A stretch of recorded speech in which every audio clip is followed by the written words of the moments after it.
तो जैसा कि लास्ट एपिसोड में हमने देखा था कि डीमन बैनिशिंग सेरेमनी में बीस्ट को खत्म करने के बाद एब्सोल्यूट डार्कनेस आइलैंड के ऊंचाओं ने प्राइम स्टार सिटी पर कब्जा कर लिया। मगर हानली जैंग और निंग को लेकर वेनचियांग की मदद से अरीना से भाग निकलता है। निंग ने अपने पेरेंट्स को इसी अरीना में खो दिया था, तो वो अपना नाम निंग से बदल कर जीलिंग रख देती है ताकि दुश्मन उस तक आसानी से पहुँचने न पाए। फिर हानली उसे अलविदा कहकर वहाँ से रवाना हो गया, लेकिन ऊंचाओं ने जैंग के डार्क मून आर्ट्स को देखकर उनका पीछा करना शुरू कर दिया था। वहीं पर जिन भी हानली की तलाश कर रहा था और फिर उन दोनों में बहुत ही तगड़ी बैटल हुई जिसमें हानली एल्डर जिन को खत्म कर देता है।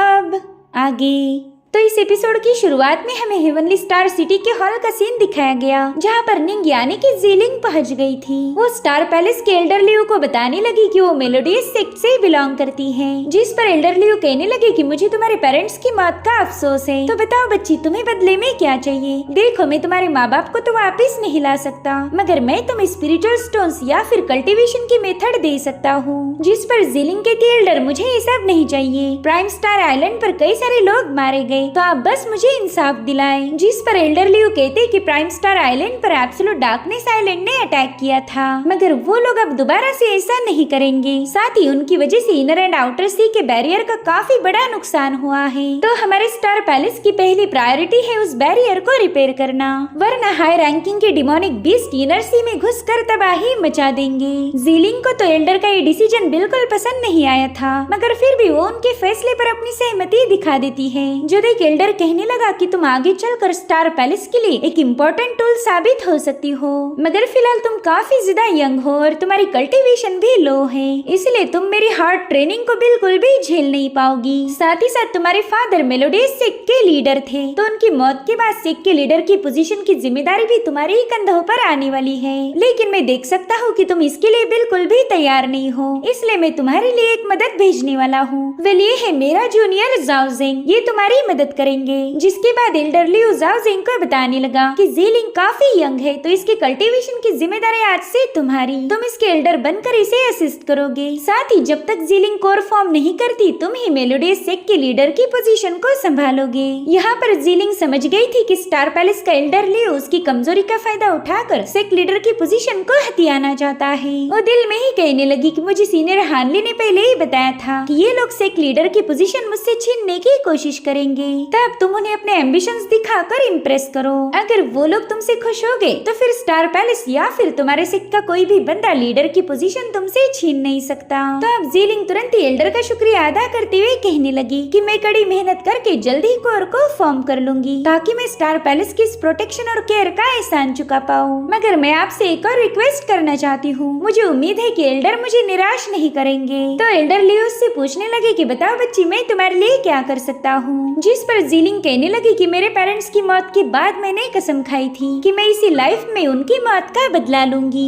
एब्सोल्यूट डार्कनेस आइलैंड के लोगों की वजह से मुझसे मेरी फैमिली छिन गई। वो लोग जितने ज्यादा पावरफुल है मैं उतनी ही कमजोर, इसलिए मुझे नहीं लगता कि मैं खुद के दम पर उनसे बदला ले पाऊंगी। इसलिए मैं चाहती हूँ कि स्टार पैलेस इस पर गौर फरमाए। मैं मेरे डाउ हार्ट की कसम खाकर बताती हूँ कि जो भी एक्सपर्ट ऊंचाओं को खत्म करके एब्सोल्यूट डार्कनेस आइलैंड के मेन मास्टरमाइंड को डिस्ट्रॉय करेगा, उस जीनियस को मैं जीलिंग और मेरा पूरा मेलोडियस सेक्ट अपने दिल से सेक्ट लीडर एक्सेप्ट करेगा। स्टार पैलेस इस मिशन पर किसी को भी भेज सकता है, हमें उससे कोई शिकायत नहीं रहेगी। मुझे बस मेरे पेरेंट्स को इंसाफ दिलाना है, तो मैं उम्मीद करती हूँ कि एल्डर लियो मेरी मदद जरूर करेंगे। ये सुनकर एल्डर लियो हंसने लगे। ओके ते बच्ची तुम तो बहुत ही ज्यादा दिलचस्प हो, तुम्हारा ये एटीट्यूड मुझे काफी ज्यादा पसंद आया, इसीलिए मैंने फैसला किया है कि इस काम में मैं ही तुम्हारी मदद करूँगा। लेकिन याद रखो कि तुम्हें अपनी कोर जल्द से जल्द फॉर्म करनी है। अगर तुम इसमें फेल हो गई तो फिर मैं तुम पर दिल खोल के हंसने वाला हूँ। अब तुम जा सकती हो। फिलहाल तो मैं थंडर रॉक के साथ हुई बैटल में इंजर्ड हो चुका हूँ, तो पहला मुझे सेक्लेजन में जाकर खुद को रिकवर करना होगा। बस एक बार मेरी इंजरीज हील हो जाए फिर मैं खुद तुम्हें अपनी डिसाइपल बनाऊंगा।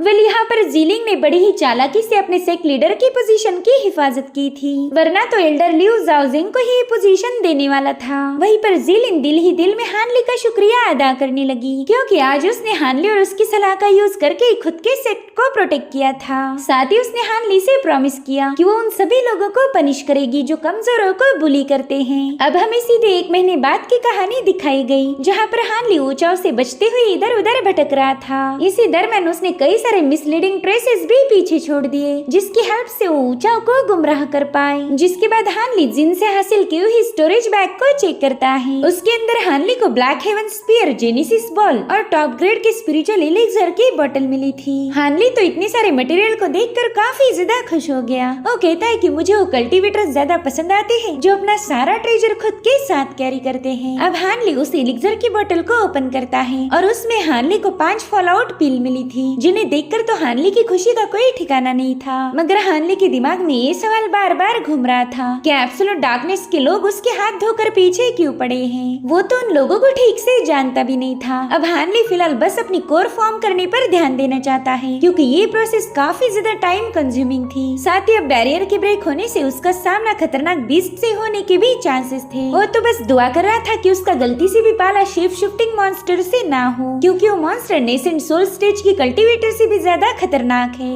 और इसी वजह से हानली को छुपने के लिए एक सेफ जगह की जरूरत थी। और थोड़ी देर में उसकी नजर में आया सी मंकी आइलैंड। इस पर स्पिरिचुअल एनर्जी काफी कम होने की वजह से कोई भी यहाँ नहीं आने वाला था। तो कुछ सालों के लिए हानली इसी जगह पर अपना डेरा जमा लेता है, जिसके बाद हमें कुछ नोट्स के जरिए बताया गया कि कुछ सालों तक स्टार पैलेस के लोग बस उस बैरियर को रिपेयर करने में और आउटर सी के डीमन बीस्ट के साथ जंग करने में ही एग्जॉस्ट हो गए। इन कामों के चलते स्टार पैलेस की मेलोडियस सिक के ऊपर से पकड़ लूज हो गई। वहीं पर एब्सोल्यूट डार्कनेस आइलैंड के लोगों ने हानली को ढूंढने की पूरी कोशिश की, मगर उन्हें हानली की परछाई तक भी नसीब नहीं हुई। और फिर कुछ सालों बाद ही ऊंचा और उसके पैट्रियार्क का हानली की तलाश करने का इंटरेस्ट भी कम हो गया। फिर हमें कुछ टाइम बाद की कहानी दिखाई गई, जहाँ पर हानली जैन को कोर फॉर्मेशन करने में मदद कर रहा था। पहला हानली ने भी कोर फॉर्म करने की कोशिश की थी, मगर फॉल्स रूट होने की वजह से वो सक्सेसफुल नहीं हो पाया। इसलिए हानली ने थोड़ा और इंतजार करने का डिसीजन लिया। अब हानली 5 एलिमेंट ब्लड एलिक्सर का यूज करके उन्हें जैंग की बॉडी में ऐड कर देता है, जिससे बहुत ही स्ट्रॉन्ग एनर्जी उस केव से बाहर रिलीज होने लगी। अब यहाँ पर जितने भी इंसिडेंट्स हुए थे वो सारे हमें डिसेंडिंग ऑर्डर में दिखाए जाते हैं। हानली ने यहाँ आकर अपने रिकल्टिवेशन की शुरुआत कैसे की और फिर उसके कॉन्टेस्ट की सारी जर्नी हमें एक ही पल में दिखाई गई। वेल ये था मॉर्टल जर्नी टू इमॉर्टलिटी का chapter speeding in the sea of stars. अब यहाँ से हानली की जर्नी का एक नया चैप्टर शुरू हो जाता है। प्राइम स्टार आइलैंड पर हुए अटैक को लगभग 4 साल बीत चुके थे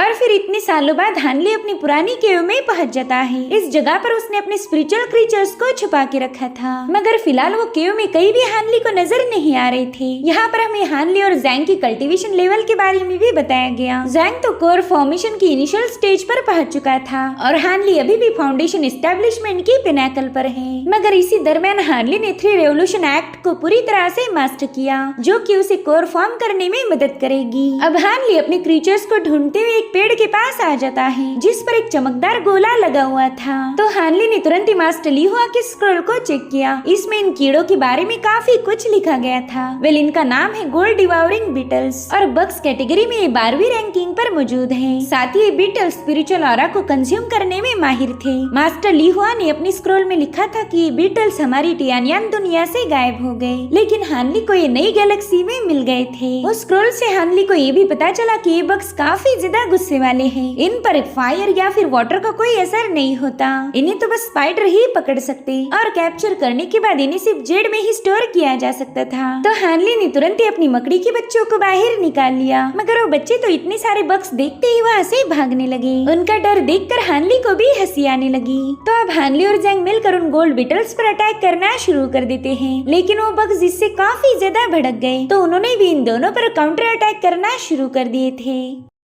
उनका गुस्सा देखकर हानली कहने लगा, वाह इतना सा शरीर और गुस्सा इतना ज्यादा, मुझे तो तुम बीटल्स ने काफी ज्यादा इम्प्रेस किया है। वहीं पर जैंग ने अपनी ब्लड एनर्जी से एक दीवार बना दी थी, मगर उन बीटल्स ने उस दीवार को चुटकियों में ब्रेक कर दिया। इसीलिए फाइनली जैंग ने जेनेसिस बॉल का यूज किया और सरप्राइजिंगली वो बीटल उसमें समा चुकी थी। अब एक बार वो कंट्रोल में आते ही हानली ने अपनी 2 मकड़ियों को काम पर लगा दिया। वो दोनों मकड़ियां बड़ी ही तेजी से जाल बुनते हुए तुरंत ही उन बग्स को ट्रैप कर लेती है और फिर हानली ने फटाफट फटाफट से उन्हें एक जेड बॉक्स में बंद कर दिया। दरअसल हानली के स्पिरिचुअल क्रीचर्स को इन्हीं बीटल्स ने खा लिया था, इसलिए हानली अब इनसे भी बदले में काम करवाएगा। अब हानली लगभग 4 सालों के बाद सी मंकी आइलैंड से बाहर जाने का फैसला लेता है, मगर उसे पता था कि पास के इलाके में एब्सोल्यूट डार्कनेस के लोग हैं जो कि आने जाने वाले हर एक बंदे को लूट रहे थे। दरअसल उन्हें भी हानली पर नजर रखने के लिए ही डिप्लॉय किया गया था। वेल यहाँ पर हानली एब्सोल्यूट डार्कनेस के बारे में इन लोगों से इंफॉर्मेशन हासिल कर सकता था,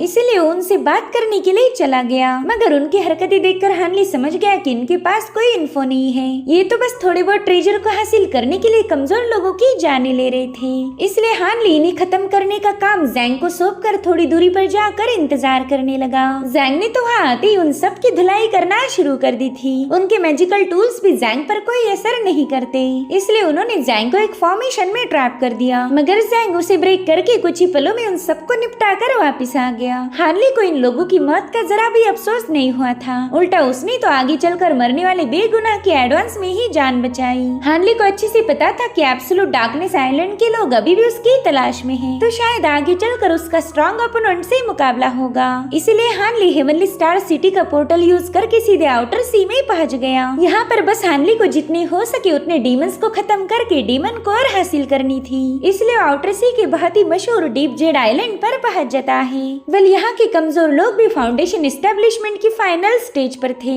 इसलिए हानली यहाँ पर किसी से पंगा नहीं लेने वाला था। वो सीधे जाकर वहाँ की इनकीपर से बात करता है। वो बंदा कह रहा था कि तुम तो यहाँ के नहीं लगते, बताओ फिर तुम आउटर सी में क्यों आए हो? शायद तुम भी डीमंस का शिकार करने आए होंगे। तो हानली कहता है कि नहीं, मैं तो यहाँ पर ट्रेजर लाइट नाम का हब परचेस करने आया था। तो बंदा थोड़ी सी सोचने की एक्टिंग करने के बाद उससे कहता है कि ना भाई, मेरे पास तो ये हब नहीं है। तब तक वहाँ पर हाउ नाम का शिकारी पहुँच जाता है। इस बंदे ने तो 5वीं रैंकिंग वाले बीस्ट को अकेले ही खत्म किया था। तो हानली हाउ से भी ट्रेजर लाइट हब के बारे में पूछने लगा। तो हाउ से बताता है कि हमारे यहाँ पर उस हब का नाम कुछ दूसरा है। वेल यहाँ के लोग उसे रेनबो ग्रास के नाम से जानते हैं, और ये हब तो उस शॉपकीपर के पास भी मौजूद था। वो हानली को बता रहा था कि इस ग्रास की मदद से हम डीमंस को अट्रैक्ट कर सकते हैं, मगर ये ग्रास पूरी तरह से ग्रो होने में 100 सालों का वक्त लगेगा। जिस पर हानली कहता है कि सीनियर, मैं इस ग्रास से डीमंस को अट्रैक्ट नहीं करना चाहता, बल्कि इसे तो मुझे एलिक्सर के लिए यूज करना है। तो बंदा 5 स्पिरिचुअल स्टोन लेकर हानली को ग्रास बेच देता है। साथ ही साथ हाउ उसे अपने साथ डीमंस का शिकार करने बुला रहा था, मगर हानली उसे पोलाइटली मना करके वहाँ से एक दूसरे आइलैंड पर आ जाता है जिसका नाम था रेड कोरल। ये आइलैंड काफी ज्यादा वीरान था, जिसके चलते हानली रेनबो ग्रास को वहीं पर ग्रो करने का डिसाइड करता है। साथ ही हानली ने वहाँ पर अपनी तीनों फॉर्मेशन भी सेटअप कर लिए थे। जिसके बाद हानली उस हब पर ग्रीन लिक्विड डाल देता है। उस लिक्विड के कांटेक्ट में आते ही उस ग्रास की उम्र 100 साल जितनी हो चुकी थी। तो अब उस ग्रास की खुशबू से वहाँ पर एक पावरफुल बीस्ट आ जाता है, मगर वो आते ही इनके फॉर्मेशन में ट्रैप हो गया। जिसके बाद हानली और जैंग मिलकर उस बीस्ट को खत्म करने के लिए उस पर मल्टीपल अटैक करना शुरू कर देते हैं। दरअसल ये था 5वीं रैंकिंग वाला 1000 आई डीमन, जिसकी बॉडी के अंदर हजारों आईज छुपी हुई थी। हानली और जैंग ने उसे मारने की हजारों कोशिशें की थी, मगर उस डीमन की शेल इतनी ज्यादा स्ट्रॉन्ग है कि उसे ब्रेक करने के चक्कर में इनके पसीने छूट गए। वो डीमन तो जैंग को भी अपने टेंटिकल्स में फंसा कर उसे मारने की कोशिश करता है, मगर हानली ने समय रहते उसे बचा लिया। अब हानली अपने पपेट्स का भी यूज करके उसे मारने की कोशिश कर रहा था, मगर उस डीमन ने उसके पपेट की भी छुट्टी कर दी।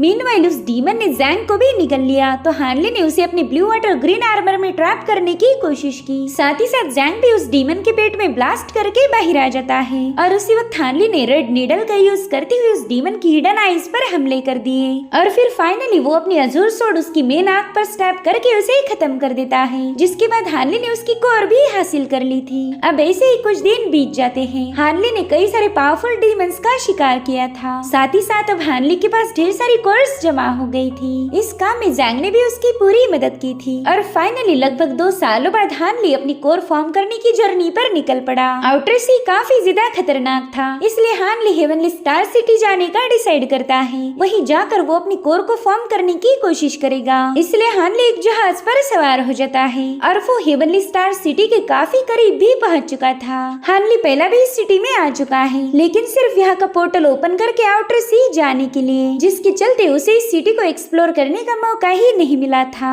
वहीं पर हम एक बंदी को देख पाते हैं जो कि लोगों को हेवनली स्टार सिटी का नक्शा बेचकर कुछ पैसे कमाने की कोशिश कर रही थी, मगर कोई भी वो मैप खरीदने के लिए दिलचस्प नहीं था। और तभी उस बंदी की नजर पड़ी हानली पर। वो देख देखती कि हानली के हाथ में स्टार सिटी की कोई रिंग नहीं है, तो उसे लगा कि हानली पहली बार हेवनली स्टार सिटी जा रहा है, इसलिए हानली को नक्शा बेचने की कोशिश करने लगी। मगर हानली ने इसके लिए मना कर दिया। साथ ही साथ जैंग का कोल्ड लुक देखते ही वो लड़की समझ गई कि ये बंदा भी मैप नहीं खरीदेगा, और उसी वक्त एक लहर की वजह से वो लड़की नीचे गिर गई। साथ ही साथ उसके बैग से गुड़िया भी बाहर आ गई थी, जिससे हमें पता चलता है कि ये लड़की हानली के पुराने दोस्त वेन चियांग की बेटी है, जिसका नाम है सियू। और उसी वक्त जहाज पानी में गोते खाने लगा तो मिसबैलेंस होकर सियू सीधा समंदर में गिरने वाली थी, लेकिन हानली ने उसे बचा लिया। उस वक्त हानली भी सियू के पास वो गुड़िया देख चुका था। अब अचानक से वहाँ का माहौल खराब हो जाता है। साथ ही बिजलियों के कड़कने के साथ समंदर में बड़ी बड़ी लहरें उठने लगी, जो देख के लोग काफी ज्यादा डर जाते हैं। दरअसल ये है एक बीसली टाइड। वहाँ मौजूद लोगों को तो यकीन ही नहीं हो रहा था कि हेवनली स्टार सिटी के इतने पास आकर भी वो महफूज नहीं है।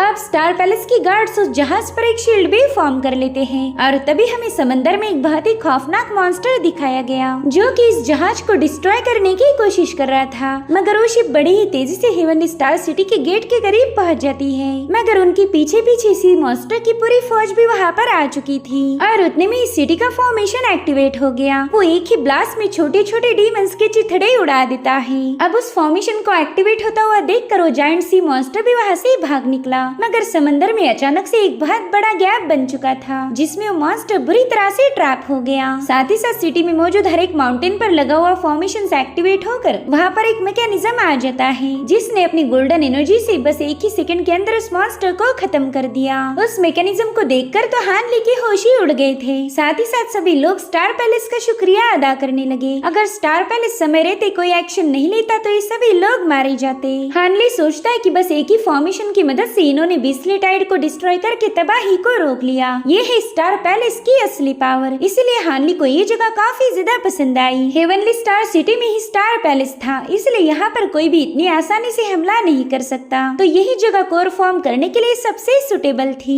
अब जहाज से उतरते ये लोग सिटी में एंटर करते हैं। हेवनली स्टार सिटी में विजिट के लिए एक रिंग पहननी पड़ती थी, तो सीईओ हानली को बता रही थी कि सीनियर आप बिना रेसिडेंस रिंग के अंदर दाखिल नहीं हो सकते, तो हानली तुरंत ही उसे अपनी रिंग शो करता है। अब हानली और जैंग को तो एंट्री मिल गई थी, मगर वो गार्ड सीईओ को रोक लेता है। वो उससे कह रहा था कि तुम्हारी रिंग 2 दिनों में ही एक्सपायर हो जाएगी, अगर तुम्हें उसे एक्सटेंड करना है तो 3 स्पिरिचुअल स्टोन का खर्चा लगेगा। तो सीईओ से प्रॉमिस करती है कि वो जल्दी अपनी रिंग को एक्सटेंड कर लेंगी। सीईओ काफी ज्यादा परेशान थी कि वो रिंग को एक्सटेंड करने के लिए पैसे कहाँ से लाएगी, और तभी हानली उसे अपने पास बुला लेता है। तो सीईओ उसे रिस्पेक्ट देते हुए कहने लगी कि आपने शिप पर मेरी जान बचाई थी, उसके लिए आपका बहुत बहुत शुक्रिया। जिसके बाद हानली सीईओ और जोंग के साथ मिलकर सिटी को एक्सप्लोर करने लगा। सीईओ कह रही थी कि आपके हाथ में रिंग नहीं थी, इसलिए तो मैंने आपको मैप खरीदने के लिए बोला था, मगर आप तो यहाँ के परमानेंट रेसिडेंट निकले। तभी हानली उससे पूछता है कि तुम ये नक्शे बेचने का काम क्यों करती हो, क्या तुम्हारे पेरेंट्स तुम्हारा ध्यान नहीं रखते?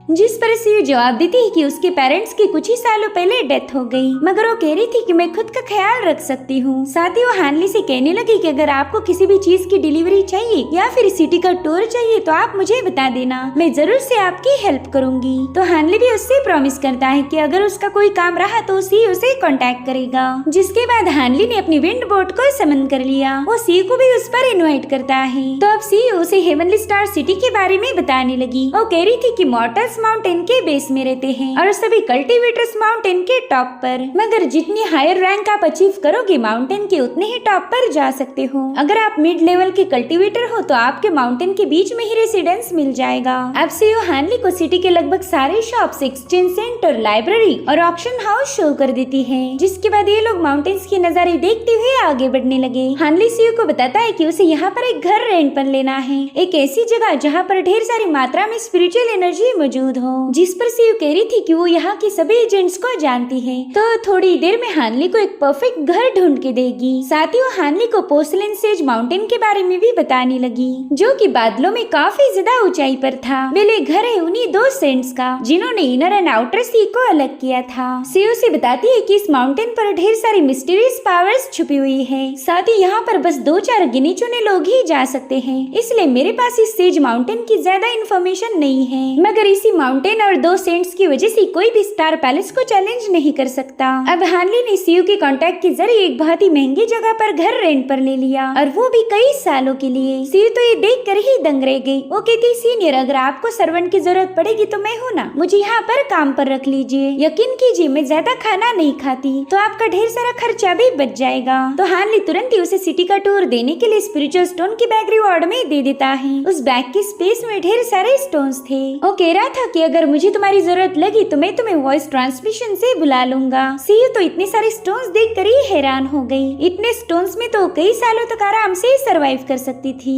इसलिए वो बच्ची हानली के लिए दुआ देकर वहाँ से चली गई। इधर हानली दिल में ही कहने लगा कि वेनचांग तुम्हारी बेटी सीयू तो काफी ज्यादा होशियार और ईमानदार है, साथ ही वो खुद का ख्याल भी रख सकती है, इसलिए तुम आराम से रेस्ट करो। दरअसल वेनचांग की मदद से हानली डीमन बैनिशिंग अरीना से जिंदा बाहर वापस आया था और इसी वजह से उसने सीयू को इतना बड़ा रिवॉर्ड दिया था। अब हानली देखता है कि वो केव तो काफी ज्यादा कंफर्टेबल है, इसलिए हानली तुरंत ही वहाँ पर लेट जाता है। उसने एक लंबे अरसे से अच्छी नींद नहीं ली थी और यहाँ पर तो बिना किसी टेंशन के सो सकता था। जिसके बाद हम एक एल्डर को देख पाते जो कि एक जार लेकर एक बंदे से मिलने पहुंच गया। ये बंदा एक बहुत ही बड़े पुल में बैठा हुआ था। तभी वो एल्डर शैडो लिविंग बीड उस पुल में ऐड कर देता है। अब वो बंदा उससे पूछ रहा था कि बताओ तुम यहाँ पर क्यों आए हो, क्या एल्डर लियो ने तुम्हें भेजा? जिस पर वो बंदा डरते हुए बताने लगा कि ग्रैंड एल्डर, दरअसल एल्डर लियो ने कल से क्लोज डोर ट्रेनिंग शुरू की है, इसलिए मैं उन्हें डिस्टर्ब नहीं कर सकता। वेल यहाँ पर बीसली टाइट्स ने हमारी सिटी पर हमला किया था तो मैं उसी का आपको रिपोर्ट करने आया हूँ। प्लीज मुझे माफ कर दीजिए, मैंने आपको डिस्टर्ब किया। तभी ग्रैंड एल्डर अपनी डिवाइन पावर का यूज करते हुए वो सारे इंसिडेंट्स देखने लगा जो कि इन सालों में हुए थे। प्राइम स्टार आइलैंड पर हुए अटैक के बाद कितनी तबाही मची थी, वहाँ से लेकर डीमंस का सिटी में बार बार आना, ये सारी चीजें उन्होंने एक ही पल में देख ली थी। तो तुरंत ही उस पुल से बाहर आते हुए कहने लगे कि थंडर रॉक ने फॉर्मेशन ब्रेक किए, जिसके चलते बिस्ली टाइट्स के अटैक बढ़ चुके हैं। शायद इसी वजह से बेचारा एल्डर लियो क्लोज डोर कल्टीवेशन करने चला गया। अब कुछ लड़कियां ग्रैंड एल्डर को उनका कॉस्ट्यूम पहना देती हैं। ग्रैंड एल्डर कह रहा था कि इस एब्सोल्यूट डार्कनेस आइलैंड ने इतनी हिम्मत करके हमारी सालों की मेहनत पर पानी फेर दिया।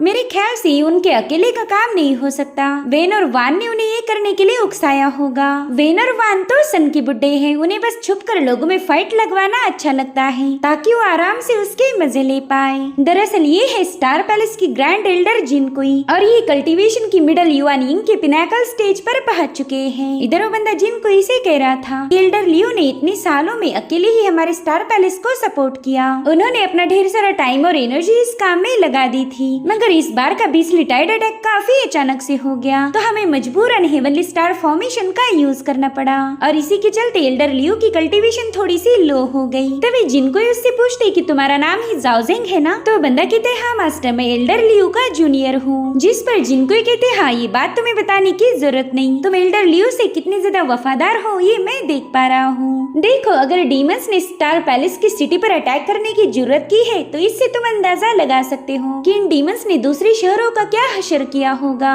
अब हमारे लिए इम्पोर्टेंट है बैरियर को दोबारा से बिल्ड करना और थंडर रॉक को कैप्चर करके इनर सी में मौजूद डीमंस का सफाया करना और फिर सबसे आखिर में एब्सोल्यूट डार्कनेस आइलैंड को डिस्ट्रॉय करना। मगर तुम लोग ये सारी चीजें छोड़कर बस छोटे छोटे सेक्ट को डोमिनेट करते हो। पिछली बार तुम्हें मेलोडियस सेक्ट का लीडर बनना था, मगर वो छोटी बच्ची जीलिंग तुमसे ज्यादा स्मार्ट निकली। तो जाओजिंग तुरंत ही जिनकुई से माफी मांगने लगा। जिनकुई कहते हैं कि तुम एक कोर फॉर्मेशन स्टेज के कल्टीवेटर हो, मगर फिर भी उस छोटी सी बच्ची ने तुम्हें चूना लगा दिया।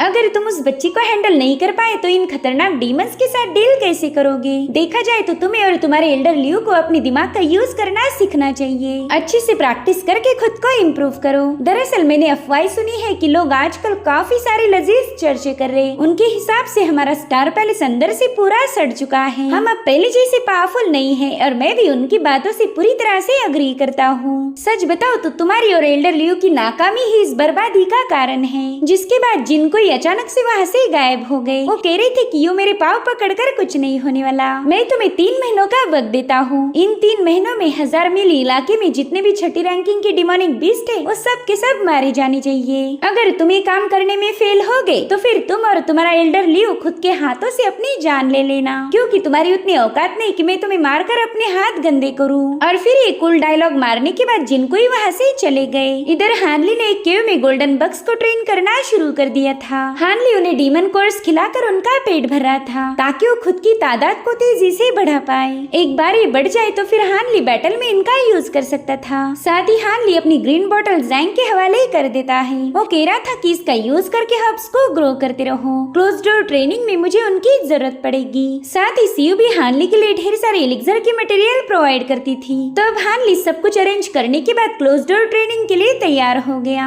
इसलिए वो सीयू को जेड से ही पैगाम भेजता है कि अब मुझे किसी भी मटेरियल की जरूरत नहीं पड़ेगी। साथ ही जैंग तुम्हें कुछ कल्टीवेशन का मटेरियल भी प्रोवाइड करेगा जिसका यूज करके फाउंडेशन एस्टेब्लिशमेंट पर ब्रेक थ्रू करना। मैं चाहता हूँ तुम जल्दी से जल्दी सक्सेसफुल हो जाओ। जिसके बाद हानली ने अपने घर के आसपास 3 फॉर्मेशन सेटअप कर दिए थे ताकि कोई भी उसे डिस्टर्ब ना कर पाए। जिसके बाद हानली ने डीमन कोर और हब्स को रिफाइन करके उनसे बहुत ही पावरफुल एलिक्सर बना लिए। अब ऐसे ही कुछ महीने गुजर जाते हैं। हानली ने इन दिनों में बस रिफाइनिंग का काम किया। उसने कई सारे डीमन कोर का यूज करके हब्स के साथ मिलाकर ढेर सारी पिल्स बना ली थी जो कि उसके हिसाब से कोर फॉर्म करने के लिए काफी हो जाएगी। तभी हानली को याद आता है कि टियानियन वर्ल्ड में एंशिएंट एरिक के पास उसे एक डेड बॉडी मिली थी। उसके पास से हानली को एक एलिक्सर पिल भी मिली थी जिसे हानली ने आज तक यूज नहीं किया क्योंकि हानली को इस पिल का ओरिजिन अभी तक पता नहीं है। गाइज मुझे तो ऐसा लगता है कि ये हेवनली रेमेडी पिल होगी जिसे एब्सोल्यूट डार्कनेस आइलैंड के जी शुआन ने चुराया था। खैर इसके बारे में हमें शायद आगे पता चलेगा।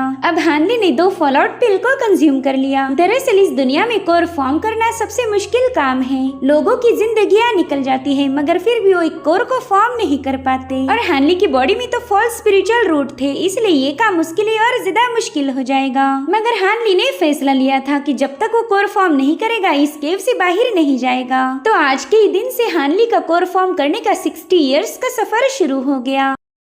वहीं दूसरी तरफ हम जिन कुई को देख पाते हैं जो कि हवा में स्टेप्स बनाते हुए सेजेस के माउंटेन पर आ चुके थे। वेल इस माउंटेन पर बस गिने चुने लोगों को ही एंट्री थी जिनमें से एक है जिन कुई। उनके वहां आते ही वहां मौजूद मैकेनिज्म अपने आप जुड़ जाता है और फिर जिन कुई नील करते हुए 2 सेंट्स को ग्रीट करने लगा। उतने में ही वो मैकेनिज्म एक्टिवेट होकर उन्हें सेंट की आवाज आई। वो कह रही थी जिन कुई तुम ये बात अच्छे से जानते हो कि मुझे तुम्हारा नील करना बिल्कुल भी पसंद नहीं इसलिए ये सारी फॉर्मेलिटीज मत किया करो। जिस पर जिन कुई सीनियर आप हमारे सेंट हो तो स्टार पैलेस के रूल्स के अकॉर्डिंग हमने ऑर्डर और रैंकिंग को हमेशा याद रखना चाहिए। जो सुनकर सेंट हंसते हुए कहने लगे कि अरे हाँ मैं तो भूल ही गया था, तुम वाकई काफी ज्यादा स्ट्रिक्ट हो इसलिए तो लोग हमसे इतना नहीं डरते जितना कि वो तुमसे डरते हैं। और उसी वक्त हमें दूसरे सेंट की आवाज आई जो कि एक फीमेल थी। वो कहती जिन कोई तुम यहाँ पर कैसे आए? फिलहाल तो एल्डर लियो ड्यूटी पर था। जिस पर जिन कोई जवाब देते हुए कहने लगे कि आपको तो पता ही होगा उस एब्सोल्यूट डार्कनेस के जाहिल लोगों ने प्राइम स्टार पर हमला करके थंडर रॉक को आजाद कर दिया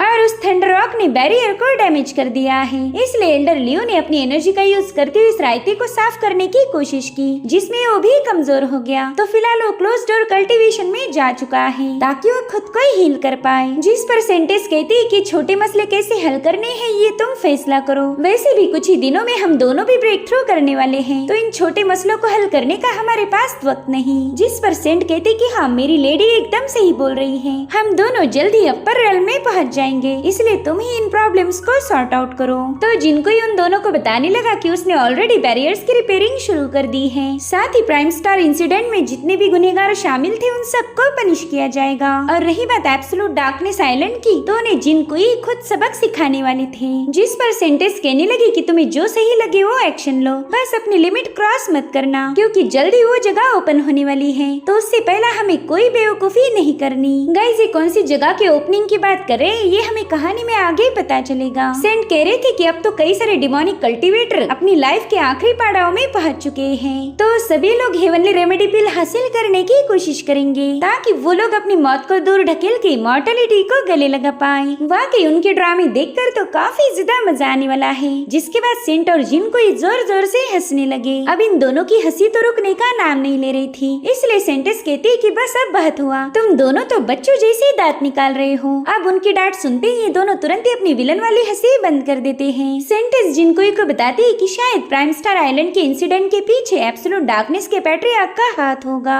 अगर तुम्हारी उससे मुलाकात हुई तो उससे डायरेक्टली फाइट मत करो। मैं चाहती हूँ कि तुम उसे लेकर यहाँ आओ, फिर मैं और मेरे हस्बैंड मिलकर उससे डील करेंगे। तो जिनको उन्हें रिस्पेक्ट देकर तुरंत ही वहाँ से रवाना हो गया। उसके जाने के बाद हम एक छोटी सी बच्ची को देख पाते हैं जो कि मेरे ख्याल से इन दोनों सेंट्स की बेटी हैं और इस बच्चे को कल्टीवेशन से पूरी तरह से नफरत थी। अब अगले सीन में हमें एब्सोल्यूट डार्कनेस आइलैंड दिखाया गया, जहाँ पर लोग जुआ खेलने में बिजी थे और तभी वहाँ पर पहाड़ों को चीरते हुए एक तेज रोशनी एंटर करती है। उस पर्सन के सिर्फ वहाँ आने से वो पूरी जगह शेक हो रही थी और ये पर्सन कोई और नहीं बल्कि ग्रैंड एल्डर जिनको ही है। उन्हें देखते ही वो सिपाही घबराते हुए उनसे सवाल पूछते कि भाई तुम कौन हो और तुम हमारे एब्सोल्यूट डार्कनेस आइलैंड पर क्यों आए। तब तक ऊंचा भी वहाँ पर पहुँच गया। वो गुस्से में पूछता है कि बताओ यहाँ पर तमाशा खड़ा करने की हिम्मत किसकी हुई। और फिर एल्डर जिनको को अपने सामने देखते ही उसकी हवा निकल गई। वो कह रहा था ग्रैंड एल्डर प्लीज मुझे माफ कर दीजिए, दरअसल मुझे आपको यहाँ देखने की बिल्कुल भी उम्मीद नहीं थी। तो जिनको उससे सवाल पूछते कि क्या तुम्ही ने प्राइम स्टार आइलैंड पर हुए इंसिडेंट को प्लान किया था, तो ऊंचाओ ने दबाकर झूठ बोलना शुरू कर दिया। वो कहता है सीनियर आप कौन से आइलैंड की बात कर रहे हो, मैंने तो इस जगह का नाम ही पहली बार सुना है।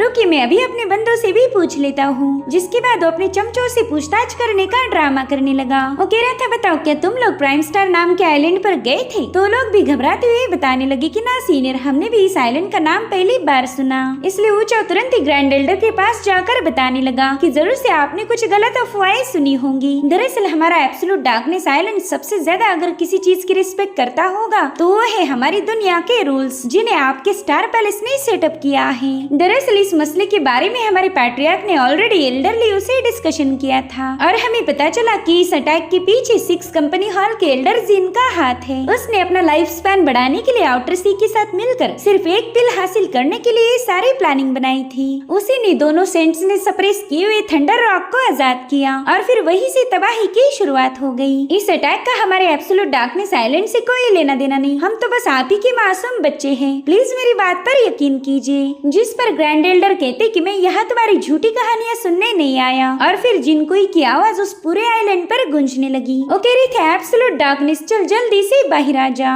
और इसी के साथ एपिसोड यहीं पर एंड हो जाता है। Thank you so much for watching, bye bye, take care.